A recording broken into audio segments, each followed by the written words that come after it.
Well, good morning. I'm Ken Bibrai, and welcome to Coffee with Ken, a thought leadership series at the nexus of business and politics. In the news today, Speaker McCarthy has launched an impeachment inquiry against President Biden, and it appears that Jets quarterback Aaron Rodgers will be out for the season after being injured on Monday night. Today's topic is deploying clean tech innovation. We're joined by Kiran Bhatraju, the founder of Arcadia, Alfred Johnson, CEO of Crux, and Sydney Bopp, managing partner of Boundary Stone Partners. Great to see you guys. This is episode 101, so you should be, I don't know, honored, whatever. Should be, this is a momentous occasion. But it is a little symbolic in the sense that when we started these conversations, the kind of thesis was really to focus topics around that kind of nexus of business, politics, social impact. So like in that Venn diagram where like the biggest challenges exist, like how do you solve it with partners, public, private, and nonprofits and social. And I think this topic, climate, clean tech is really at the heart of that. So it is exciting to have you guys on for this discussion. So to tee it up, I think it'd be great to kind of hear from each of you about your, what you're doing today, a little bit of your journey to get there and what you're focused on. So Sydney, maybe we start with you and work our way around. Sure. Thanks so much. And thanks for having me. So my journey to clean tech and what I'm doing at Boundary Stone. So I started working in climate and clean energy when I was getting my master's up in Boston, and I worked in the state legislature in Massachusetts right after they passed their version of the Global Warming Solutions Act. And I got hooked on energy. It was a great place to start and really see how they were rolling out their renewable portfolio standard and EV charging and things like that for the first time. And then I was encouraged by my graduate advisor to apply for this thing called the Presidential Management Fellowship that I knew nothing about. But that's what took me down to Washington, D.C. And I started out at the transportation department. And I was working on environmental compliance for high-speed rail. So again, just like great experience digging into some very detailed work with the transportation team. And then was fortunate enough to go to the White House, where I worked at the Council on Environmental Quality with John Powers, who's now the head of Clean Capital, and was able to work on federal sustainability issues and every federal agency on how they were meeting their sustainability targets. But knew I really wanted to land in energy and was fortunate enough to move over to the Office of Energy Efficiency and Renewable Energy at DOE and stayed at DOE for 3 administrations. So I was there for the second term of Obama through the first half of Trump, took a little detour out of government for a couple of years, but then was asked to come back to the Loan Programs Office at the beginning of the Biden administration to work with Jigar Shah and the team in helping to rebuild the Loan Programs Office. So it was a great experience. I worked on implementation for the infrastructure law and negotiating what was parts of Build Back Better that turned into the Inflation Reduction Act. But knew it was time for me to leave after about a year and had great relationships with the team over at Boundary Stone. So made my way over to BSP, and it's been a wonderful ride. We've grown tremendously over the past year that I've been here, and we just have such amazing talent at BSP, where we get to work with amazing clean energy and climate entrepreneurs and leaders and nonprofits and NGOs that are working in the space. So we can talk about that some more, but that's my path to where I am now. That's awesome. Here, Alfred, let's go with you. And I mean, as you kind of tell a little bit about your background, I think definitely highlight your 2 times in government, both like financial crisis and then kind of, most recently coming out of COVID. Totally. So there's a theme across the panelists here. I've spent my career between software, financial markets, and government. Ken started at Treasury working on the Financial Crisis Response and Recovery Act. The Recovery Act work was my first exposure into these clean energy incentives, was working on the 1603 grants program, PACE loans, and things like that. Went into the White House, where I worked for the chief of staff. It was Bill Daley at the time for President Obama. Went back to business school and then was in finance at BlackRock, initially working in their structured finance advisory group, facing financial institutions on regulatory capital kind of issues and financial modeling issues, but also global central banks. I was working with the Central Bank of Greece during their financial crisis, and and things like that. Got into tech after that, fintech originally as an operator. And then in 2017, started a marketplace software business called Mobilize that we built pretty quickly and sold in 2020 to a portfolio company of Insights. And I was able to go back into government. So, sort of a sucker for punishment. And at the time, Treasury was leading the charge on the implementation of the COVID relief. So started working on the operational enablement of that function, financial markets, because that's really where my background was, and technology, but wanted to start another company. So left in the summer of last year. And at that time was particularly focused on climate, wanted to start something with my co-founder from the last company. The IRA passed, and I still remember where I was when I started going through the details of that bill, because it's so dramatic in terms of the amount of capital that it allocates to clean energy and decarbonization. And the principal tool, 2/3 of the subsidy from that very large law, comes in the form of tax credits that it makes transferable for the first time. So what we're building with Crux is both the workflow data and stakeholder management platform for the transaction of the tax credits, and the marketplace where intermediaries, buyers, and sellers can convene and transact. We got there over the period of a lot of discovery. So we're looking closely at the industry and how tax monetization would evolve in light of that development. And I had one particularly meaningful conversation with Kiran at Aslan Beer Garden on 14th Street, where I was like, I think there's something to build here on transferability. And he was like, you have to start that company and you have to do it right now, which was actually like a meaningful conversation in the whole trajectory here.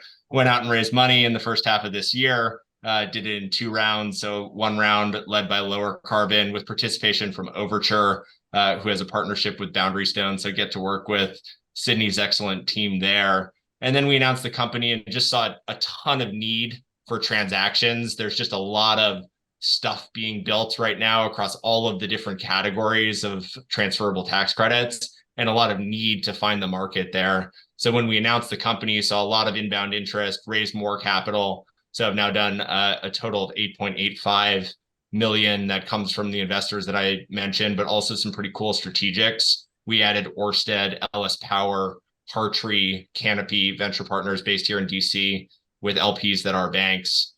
So now we're rocking and rolling, got about 15 people, put out a press release yesterday that we've got hundreds of millions of dollars worth of transactions that are in progress right now. And the market is really starting to convene now that Treasury has put out guidance here. But the 2 other panelists on this call have been important to the journey of the company. So I'm grateful to both of them.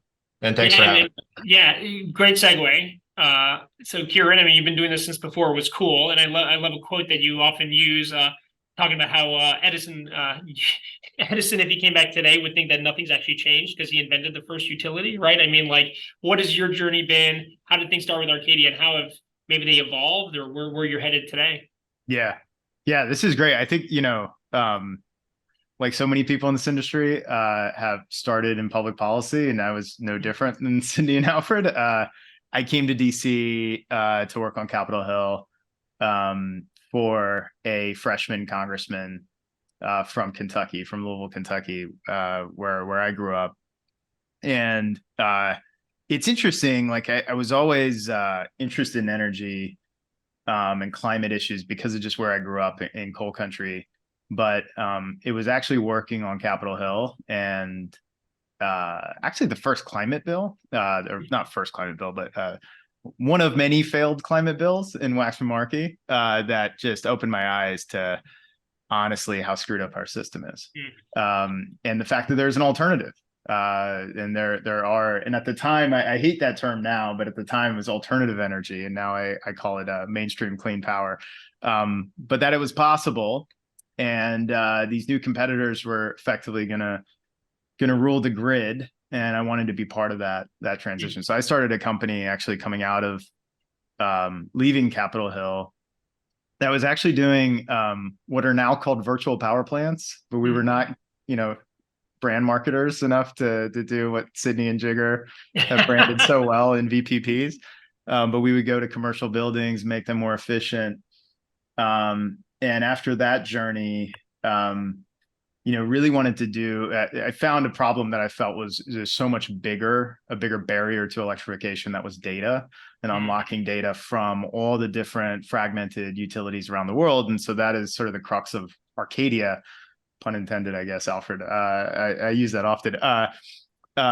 In Arcadia, we're unlocking data from close to 8,000 utilities around the world, all the consumption history of how you use energy in your home or your business, and making it available to all of the new energy companies that are now coming to market. The solar, community solar, battery storage, EVs, energy efficiency businesses. We work with over 400 different enterprise companies we call new energy companies.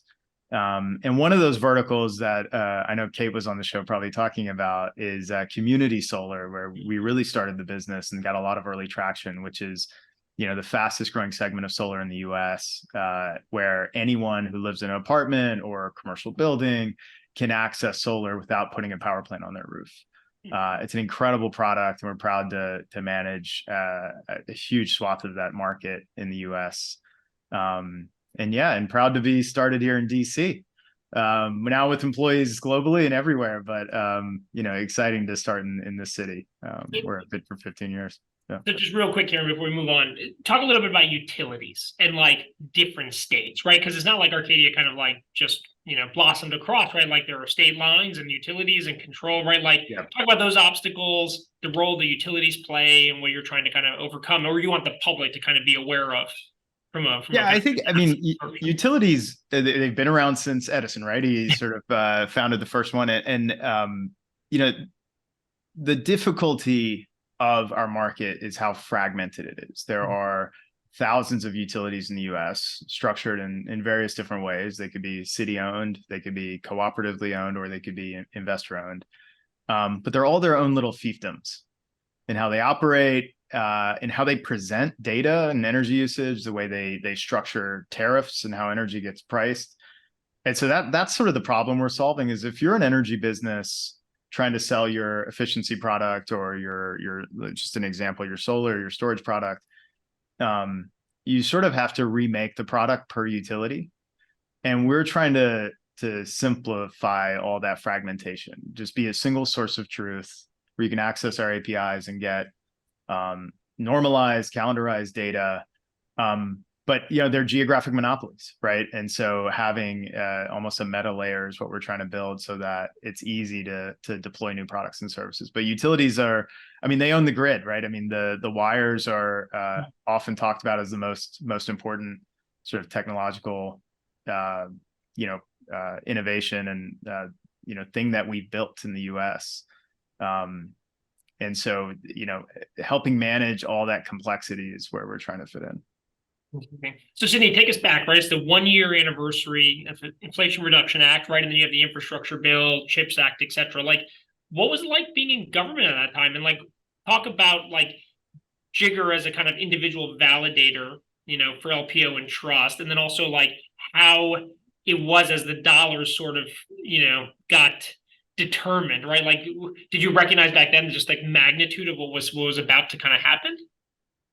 Yeah. So, the first one that came up was the infrastructure law, right? And for the energy department, it was, I think, a little over $62 billion of new funding for existing programs that have like been around for a long time, that got a plus up, but more importantly, helped to create a lot of new programs. So historically, DOE, right, has really been focused and mission oriented on research and development, which has been its bread and butter with the 17 national labs for decades, right? And so much expertise and knowledge there.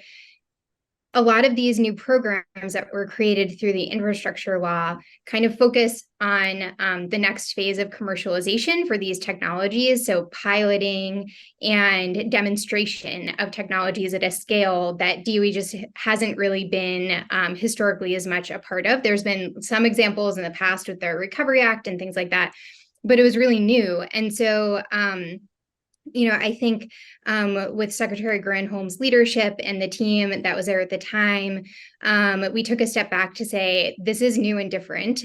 This is a huge influx of new funding, and is going to require some different skill sets than what has historically existed at DOE. And so in addition to just trying to figure out these new pots of money and what it all meant for the department, we underwent reorganization within DOE. And so there was a totally new vertical that was created with an undersecretary for infrastructure. So this is brand new that just happened as a result of the infrastructure law, right? And so that's where we see these new programs like the Office of Clean Energy Demonstrations, the new Manufacturing, Energy, and Supply Chains Office that were established and moved over to this new undersecretary as a result of the IIJA. And so I think, what I observed and where we were focused so much was not only on program design, and I was part of the core team with Kelly Cummins, who's the acting director of the Office of Clean Energy Demonstrations right now. But we were really focused on program design and then staffing, right? And we're still seeing so much of that going on at DOE today, of just hiring folks that have the experience to run and administer and manage these new programs, because again, it's different. Research and development, smaller dollars, really focused on bench scale work, a lot of modeling, right? But this is new, building big projects, big dollars that need to be managed 5-10-year horizons, right? So tremendous amount of work. Everyone, I think, was working like 2 or 3 jobs. And then at the same time, there was a lot of this back and forth on technical assistance requests coming from the Hill as parts of what was Build Back Better were being figured out, right? Of like, what could it look like, and what would it take to make sure that these dollars, if passed by Congress, were going to be available quickly and reach as many taxpayers as possible, right? And make the biggest impact. And so I think there was just a lot of back and forth at the same time as we were trying to set up these new offices and these new verticals. And I think what's been so exciting is like we were able to, and the team at DOE still has done a tremendous job with this reorganization, getting these new program offices stood up very quickly. But it's huge dollars, right? And so the task of getting these dollars out the door, it's huge. So tremendous opportunity. But at the same time, I think my former colleagues are still feeling a lot of pressure to try and get these dollars out in a responsible way that's going to protect taxpayers and understand the consequences of things not going super well, but also finding that balance of taking risk, right? Because a lot of these programs, it is piloting and demonstration. They're not necessarily meant to be 100% commercial. And I think that's a really difficult balance that DOE is still grappling with, is, how much risk are we willing to take with these different pots of money, and what is the real policy objective that they're trying to achieve with these different programs that have been established.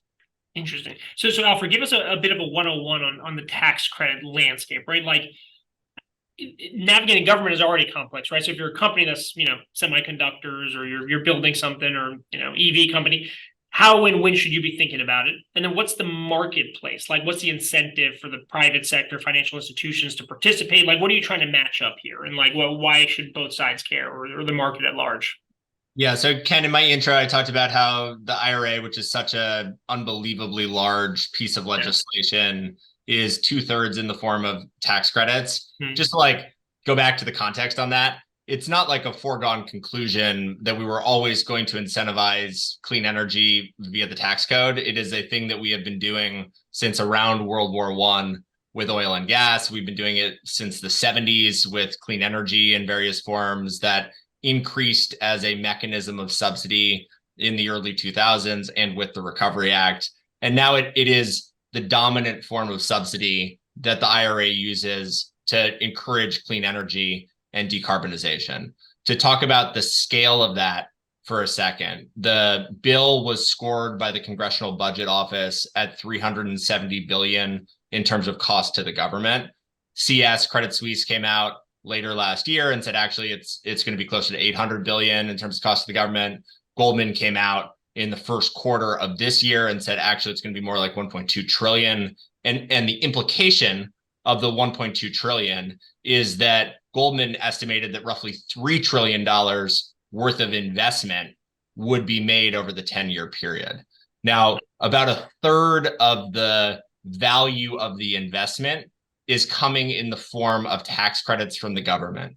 Most of the developers that put steel in the ground and build community solar and build wind farms and build battery storage projects, all of those things, don't earn enough revenue and make enough profit to have a tax bill that is large enough to be able to consume the value of the credit. So they're getting a large credit when the project is placed into service for investment tax credits, and they need to sell it because they can't use the whole thing. And the government was looking at the fact that we were going to massively increase the supply side of the market. 12 different federal tax credits that are now saleable, transferable. The volume of those credits was going to go up by 5 to 10x. And we needed a market to be able to consume the credits in order to be able to capitalize the projects. And developers really think about it as a cost of capital consideration, right? The higher you can monetize the credits, the better price you can get on them, the better value they have, the more efficient the capitalization of the project is. So this new market for transferable credits is really fundamental to the $3 trillion worth of investment that we hope to see over this 10-year period.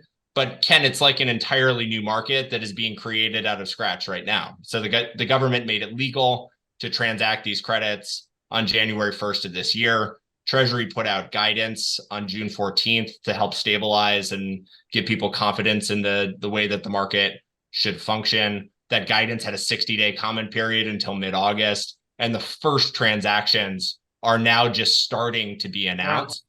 And so it is going to grow. It needs to grow really rapidly, given the scale of it, and also given the importance to the energy transition. So you're a new player in it. You're trying to create that. Who are your competitors? Who else are you encouraging to come to the space sector? Like, who's not participating that you would encourage from like a policy kind of meet the demand perspective? Honestly, I think one of the cool things about being in this space is there is so much alignment of stakeholders that we have to do so much so quickly, right? Like everybody knows that we're going to deploy more clean energy over the next 10 years than has ever been deployed in the past. The scale of the subsidy coming from the IRA is dramatic. So, there's a lot of cooperation and a lot of common identification of problems here. So developers are highly aligned to the creation of some kind of market mechanism here. We work very closely with intermediaries, so financial institutions, tax advisors, other syndicators that will make markets in these new credits. We think that those players are absolutely fundamental to us being able to get to the scale of market that we need. And Crux is the enabling software that those players use to make markets and to sell credits.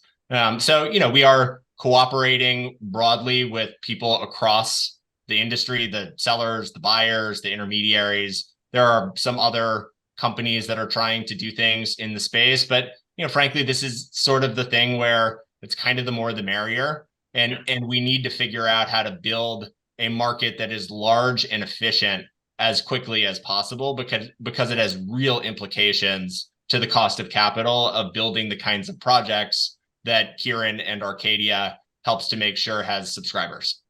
Amazing. So Kiran, let's take a quick kind of step back, right? Like you were full steam ahead with Arcadia, expanding on data on the residential side, on the commercial side. Globally, you're expanding and thinking about opportunities, community solar. how did you view Inflation Reduction Act and some of these bills? Like, how has it impacted your day-to-day operation of Arcadia? Where do you see maybe new opportunities? Where are you kind of taking the company? I mean, it's beyond dramatic. It's hard to overstate how impactful both pieces of legislation, the IRA and the infrastructure bill, are going to be really to the trajectory of energy in America, but really just the next decade too. To piggyback on Alfred's point, tax equity markets have existed, but they were incredibly complex, and you had to be an equity investor in the project, so you had to understand the project and the risk. Or you had to work at Treasury twice, like Alfred. I mean, like not even exactly just to understand it. The transferability opens up.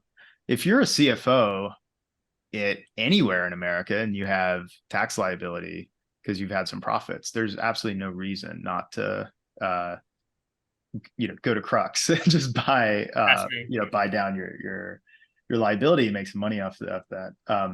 And all of that will just get reinvested into Saul Griffith, who's part of Rewiring America, has a great line that we need to install billions and billions of machines over the next decade. And that's everything from solar projects to storage to EV chargers to heat pumps. And the rush of capital to get off of the fossil fuel era that we needed is like seemingly finally here. So for our business, I mean, we are such a big player in this part of solar called community solar that we believe is like opening access for the first time to low income customers, obviously people. Well, we like to say somewhere between 70 and 80% of Americans that'll never do rooftop solar because they can't. They don't have a roof, or have the wrong roof, or have trees overhead. So just a huge, there's incredible incentives to grow that segment. But we work with companies across electrification, right? Across every single segment of electrification. And there are pieces of the IRA for all of them. I think one of the big barriers, back to your earlier question, continues to be like the grid. And do we have the right investments from utilities and distribution utilities and transmission to make sure that the billions and billions of machines can make money, can deliver their power, can create virtual power plants, and so there's still a lot to figure out. But this rush of interest and capital, and I think bringing in so many more players into these markets, like a new set of investors potentially with tax credits or large real estate, or I think that's also really exciting. So at least for our business, it's sort of a dramatic rethink of what the next to the upside of the next like 5 to 10 years can look like for us. And it's not something we were banking on, right? The massive industrial policy. I've been through the failures. Actually, all of us have been through the failures. So I think it was a nice, like unexpected thing, frankly, that happened. Yeah, and look, I mean, I'll take myself as an example, right? Like I work in commercial real estate. We do a lot of office leasing. The office market is as such, but at the same time, we're so well positioned and spend so much time advising large industrial clients, right? So if there's like a 30% vacancy in office, there's like a 3% vacancy in industrial. So what I like about this conversation, what's happening at the moment is, to Alfred's point, Wall Street, financial services, they're paying attention, right? Like education, meeting the talent gap, they're paying attention. Real estate and site selection is paying attention. Manufacturing and job creation, right? Like there's a lot. It's kind of like an all hands on deck kind of moment. But I love your kind of opinion on rubber hitting the road. It seems like there's gonna be some obstacles, right? Like we're all dollars are flying out the door. Momentum is going. People are starting projects, going to the ground, but there's utilities, there's NIMBYism, there's a limited number of these sites. Some of the bigger companies out there have kind of secured the sites they wanted, right? Like what do you see as the obstacles kind of slowing or tripping down some of the kind of the rollout of all this? Yeah, and I'll start off with like locally Dominion in Virginia, right next door. They have sort of paused and slowed down the development of data centers in their territory. And there was one report that said, like unmitigated, it would have been almost 50% load growth over the next 2 decades, which you would assume is like a business. Oh, that's fantastic. I want growth. I want growth in electricity usage. I want those assets. but they weren't prepared or ready for it, right? Over the last 5-6 decades, they were either anticipating flat demand or, 2 to 3, a small percentage, single digit percentage growth. And so it just gives you a sense of the wires. I have this view that, and I'm sure Sydney and Alfred have thoughts on this, that a lot of the near-term work is much more what's called behind the meter, that doesn't have to necessarily fully integrate with the grid, because the capacities, we still need work and investment in the wires to make sure that all these investments can pencil. Fascinating. Alfred, Sydney, do you have thoughts on that? Just the obstacles? Yeah, I mean, I think I was making a list here, Ken. I think they're kind of like 5 principal obstacles. There's interconnection. Kiran just talked about that. There's people, right? Like, who is going to build these things? The recent report that the White House put out on the 1-year retrospective of the IRA said the 170,000 jobs have been created over this period, but there's just a lot of intensity of need for people to do this work. There's parts. So like literally, where do you get the panels? Where do you get the materials to put it into the ground? How do you make sure that that is domestically manufactured if you want to get the value of that adder? There's land, your area of expertise, Ken. How do you find the right sites that have the, lack of tree coverage and are flat enough and all of that kind of stuff? And then there's capital. And that's capital in 3 forms, really. It's capital as equity, capital as debt, and access to the monetization of the tax credits. And so those are the inhibitors. There is a lot of capital that is flowing into this space with the belief that we will be able to navigate those inhibitors. And when you look at the deployments of clean energy over the last year, it's something like $278 billion worth of projects that have been announced over that period. So there's a lot of growth that is happening, even in light of those inhibitors. But those are the things that we need to navigate. Fascinating. And Sydney, I mean, we spend a lot of time talking about this. Yeah, we do. We talk about this a lot. Yeah. So I agree with all of those on the list, and the people one, certainly, right? And making sure that folks are trained and getting the support that they need to do these jobs, critical. I think, where I'm sitting at Boundary Stone, the other one I would add is comfort and confidence in working with government, right? And seeing government as a partner, and really the opportunity to work through challenging issues, whether that be labor or siting or, you name it. I think that there's been so much growth, so many new companies, so many entrepreneurs that are seizing this moment, which is really exciting, but also it's new. Working with government is new for so many of them. And so I think finding that common language between the private sector and public is really important in making sure that we're getting the most advantage from this moment in time, right? And really seizing the opportunity. Well, we had a question come in, and I think that's a nice segue to it, right? Like, the private sector loves certainty when you're thinking about business and investing and so on. And Scott Heil, a friend of ours, said, given existing sunset provisions in some of the acts, like the IRA, the upcoming 24 presidential election and congressional elections, do you see any risk in these incentives being renewed during this time frame? And if renewed, would credit values be lowered? Or what would we think about, a set of cost of carbon in the U.S. that could accelerate the energy transition? So how do you think about all this kind of uncertainty on the political side that might impact this? Maybe we'll start with you, Alfred, since you were kind of. Yeah, happy to take that. We've about a dozen times so far on this conversation talked about how dramatic the incentives are. I don't think you can talk about that without also acknowledging that those incentives come from the government, and the government is not always a 100% rational actor. I will tell you this, that the incentives are put in place for a long time. So with the clean energy tax incentives, for example, the way that the law is written is that they're in place for 10 years or until we get to 25% of 2022 greenhouse gas emissions levels. And then also with the credits, credits are different from things like pricing and taxing carbon. Credits are carrots, not sticks. And a lot of people benefit from the existence of those credits. If you take something like a community solar facility, the facility is being capitalized in part with the assistance of tax credits. That makes it more valuable to the landowner. The people are compensated at the prevailing wage,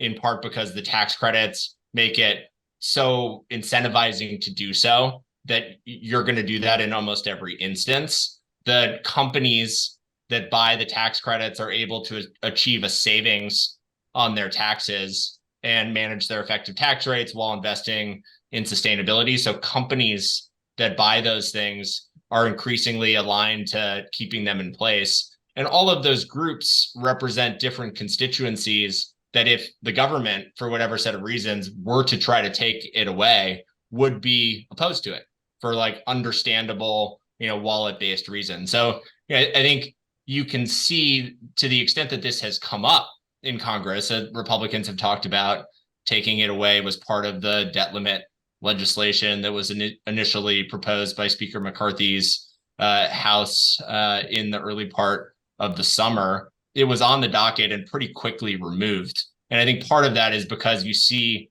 really broad-based support for the legislation and the continuation of it because of all of the different parties that are around the table that see the benefit of it. And then the last point that I would give you, Ken, is some of this is just human, right? Like, we have been living through a very weird summer this summer. In early June, it was smoky and orange in DC and New York. People in the Great Lakes states were dealing with the implications of climate that previously seemed like it was more of a West Coast problem, at least the wildfires. And, I think now, more broadly in America, we are of the view that we need to do something about it. So I think the political conditions are supportive to the continuation of the law as currently formed. But, there's always uncertainty around this town, and that's something that people have to grapple with when they're talking about these kinds of incentives. But I'm of course very curious for Sydney and Kiran's view on that.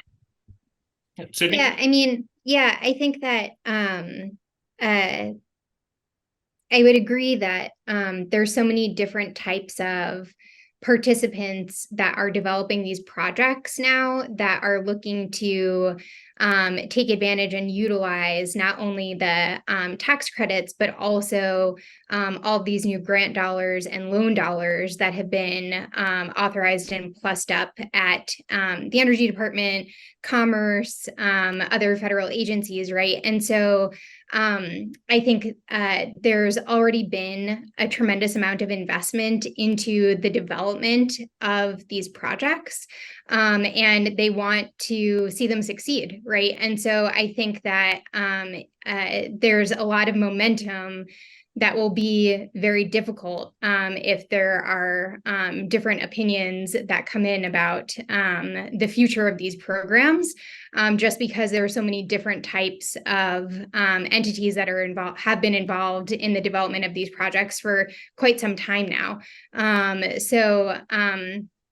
I feel pretty confident that these programs are going to continue, that they're going to move forward, whether that leads to more oversight here in DC by Congress or other agencies, that can be a good thing as well, and needed at times, right? But there's too much momentum right now that I'm observing, and I think that my colleagues here at BSP are observing. I think it would be really hard to try and slow all of this up.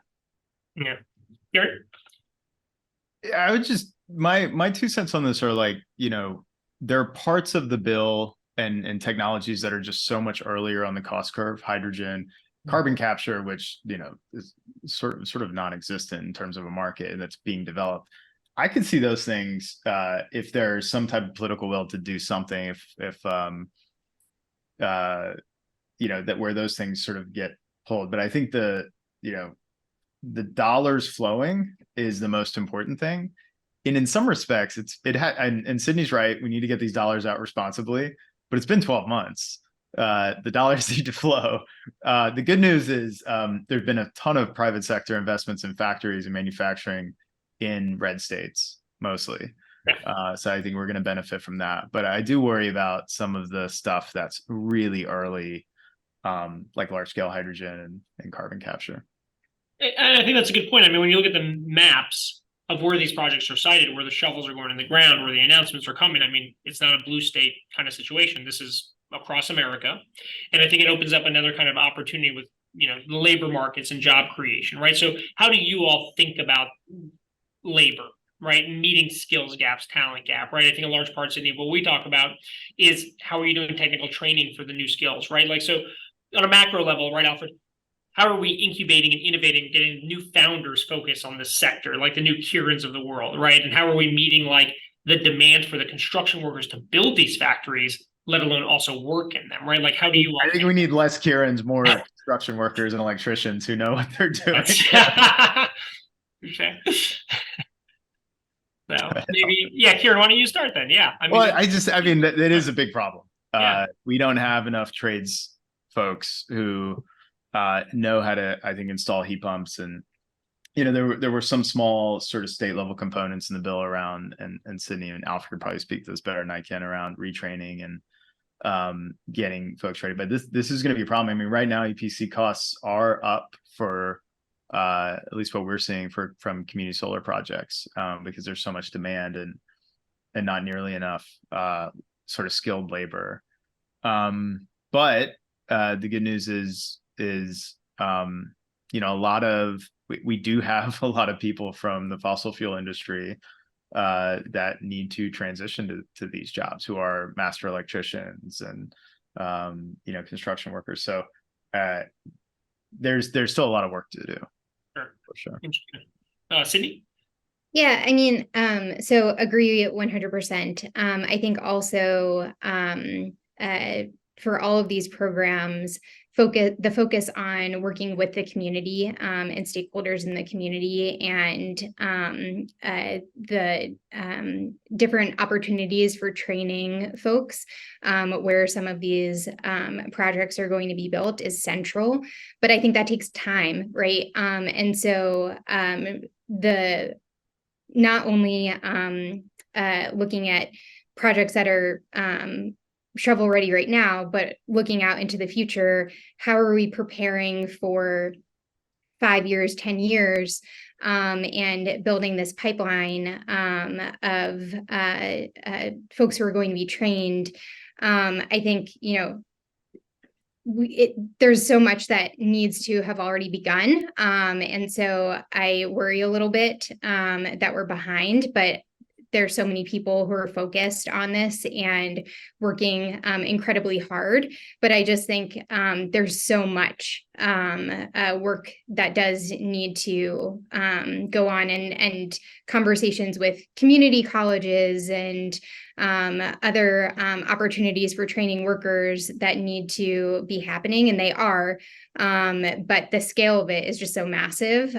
So I do worry about that, but I think everyone's focused on it, and it's going to be central to the success of these projects. Amazing. Alfred? Yeah, so there are incentives here, of course. There are government incentives. If you use qualified apprentices and pay the prevailing wage, you get higher tax credits, for example, and the apprentice program there is helpful to recruiting people into the industry. There are also private sector incentives, of course. So I'm an investor in an HVAC company. That company has been growing really quickly. The biggest inhibitor on growth is obviously the access to qualified people that can safely install systems. They've found that if they go to high schools and the military and recruit people and do a 8 to 12 week training program, that the payback on that training is really rapid, right? Because there's a lot of business need for that kind of person. Kiran talked about EPC contracts, the value that are associated to that. So I think you're going to see some natural incentives start to work their way through the system here. But this is people's lives. It's their professions. It's what they call themselves, right? And I think we as a society need to place a lot of emphasis on the fact that the people that are installing this stuff, the people that are building it, are at the front of the most important energy transition, industrial transformation that has ever happened. And, we all need to lift up the importance of that. I guess the last thing I would say is that there is also an increasingly vibrant tech scene. And by tech scene, I mean sort of like novel technologies, emerging tech around energy production, storage, things like that, and also software. And the demand that at least we're seeing, I'm sure Kiran is seeing the same, from people that are coming from other kinds of technology and looking to transition into clean energy is really, really high. And I think that's really encouraging. That's great. Thank you all for being on. This is a great 101st episode of Coffee with Ken. Really appreciate you guys being here and kind of catching us up on all this. I mean, I feel like this could go on for several hours, and clearly there are like several conferences, including one now in Vegas and Climate Week next week and Deploy the week after. So excited to see that everyone's so focused and interested on this. So Sydney, Kiran, Alfred, thank you so much. Our next Coffee with Ken is going to be in a couple weeks. It's called Helping People Help Each Other. And we have Margaret Richardson, the Chief Corporate Affairs Officer of GoFundMe. In the meantime, you can visit coffeewithken.com. We're also on Spotify, iHeartRadio, and Google Play. In the meantime, thanks so much and enjoy your coffee. Good to see you guys. Thanks for having us, Ken. See you guys.